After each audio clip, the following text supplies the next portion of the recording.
Hey there, everyone. Welcome back to another episode of the Captain's Log Whoop, whoop. where we go through our stories with you. Last week, I told you a little bit about me, I told you a bit of my story.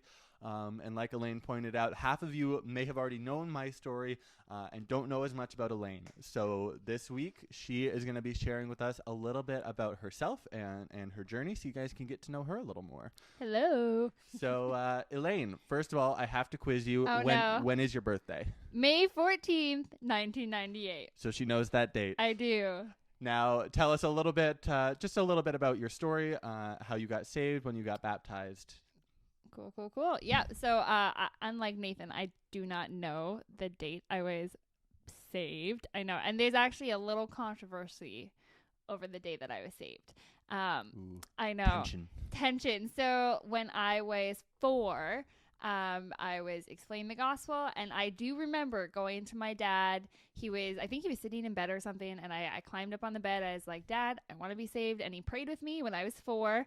And I do remember it. It is in my brain, and my dad will also testify that he remembers it. And because I was so young, kind of much like Nathan as well, it took a couple of like, am I saved? Am I not saved? And so I would say that I, like, as a older child, recommitted my life to God when I was about 7, and then I was baptized actually in Georgian Bay. It was so cold. Georgian Bay, I was baptized at Freezing water there. freezing water at around 7 or 8. So that's kind of when I was saved.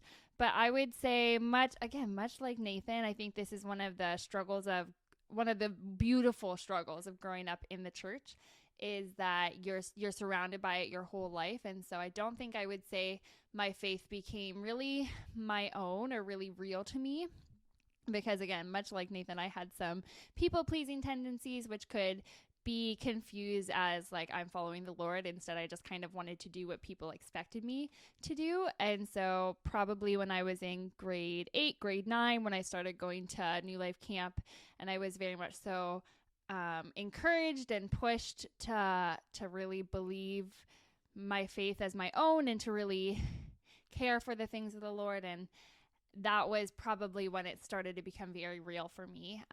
So that was my salvation story, much shorter than yours, but that's kind of how I got started. It's okay. It's not about length. It's not about length. That's fair. So tell us a little bit about why ministry, how God called you into ministry. That's fair. I had actually probably a little bit more of a unique experience jumping into ministry than I think Nathan did. And See, it balances. it balances. And also I think something kind of unique about us is we each wanted to be in ministry separately. And we were both in ministry separately before we were dating and engaged and married. So I was a pastor's kid, as probably many of you would know. And actually, because of that, for much of my high school life, the thought of being in ministry was just nothing I ever wanted. I kind of wanted to stay pretty far away from it. I knew it was important. I knew it was valuable, but I just didn't really think it was for me and just not my thing. And in high school, specifically grade 12, I really did walk away from the Lord and just was doing some iffy things. I didn't care about my walk with God. None of that was important to me at that time. And probably about halfway through grade 12, near the end, I kind of everything that I held valuable to my life, everything that I thought was what made me, everything that I thought was important, I felt got kind of taken away from me. And it was heartbreaking and very hard to overcome, and I just felt like a very shallow shell of my person. And I wasn't walking with the Lord, and I had a kind of come to Jesus moment, and I'll tell you more about that when I kind of tell my verse, because we're gonna do our life verses, and I love my life verse. Jumping ahead on us. I'm sorry. I won't say it now. But it was basically like, today I will either, like, God, you better show yourself real to me in this moment, or I'm kind of walking away forever kind of deal.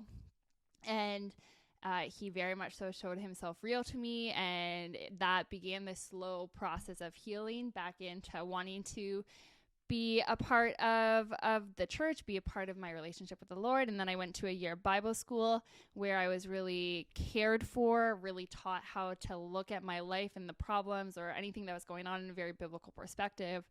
And it just hit me that it's like, this is so important. Caring for people is so important. The Bible is like so important. And I was at a missions conference in New York, Scroon Lake, New York. And we had a great speaker. His name is J.D. Greer. I think he's now the president of the Gospel Coalition in the U.S. I think so. Something like that. He's the head of something. He's the head of something. Really great speaker. And he was talking about the gospel. And I remember something he said was there's two sides to the gospel. It's like there's the side that like we are saved by grace through the gospel, and that is an amazing and a beautiful thing, and like we need to celebrate and rejoice over that. But then the flip side is millions of people don't know the gospel, and they don't have it, and that is a heartbreaking reality. And I was crushed in that moment, because that was the first time I had really wrestled through that concept. And so in that moment I decided I'm going to be in ministry. I want to serve the Lord with my life, and I just kind of want to be a vessel with my life to really care for people and proclaim the gospel. So that's mine. That was a little longer for you. That's great. And for those of you who don't know Elaine, she has been wonderfully gifted in ministry. God has given her many different skills and talents to help with that. Thanks, baby. But yeah, our last question that you already tried to take away my job of asking the questions. What has been sort of your life verse, the one passage that's really impacted and stuck with you? If I was ever going to get a tattoo, don't worry, Mom, not planning on it today. I'd probably get this verse tattooed. It is Psalm 63:3, and it says, "Because your steadfast love is better than life, my lips will praise your name." And again, this kind of goes with my testimony, but I was at a really low point in my life, and it was my come to Jesus moment. And this is not a great Bible study technique, but I was like, Lord, I'm going to open the Bible randomly in the middle of like somewhere, and if you don't show yourself to be real right now, again, you shouldn't demand stuff from God, that's not ideal, but I was like, if you don't show yourself to be real right now, then like I'm done. And I open up the Bible. I think it's very providential that Psalms just is in the middle of the Bible for me, and I opened it up and I hit that verse, and it really brought me to tears, because I realized that everything that I was struggling with not having, everything that I felt like I had lost, none of that could ever compare to the love of God. And because your steadfast love is better than life, so better than anything around me, my lips will praise your name. And that's kind of, I've tried to have that be my anthem, because it doesn't really matter anything else going on around you. If all you have in your life is Christ, then you have more than you will ever know. And that's been my verse. There's lots of other really good ones, but that's been my verse. That's great. That is a beautiful passage, and Psalms is full of those. We've been oh my goodness, yeah. We've been preaching through Psalms at Liberty Grace this summer, and there's just so much good stuff in there. Yeah, very encouraging. Yeah. Even if you're not into poetry, because I am not in poetry, it's beautiful and encouraging for the soul. Yes, it really is.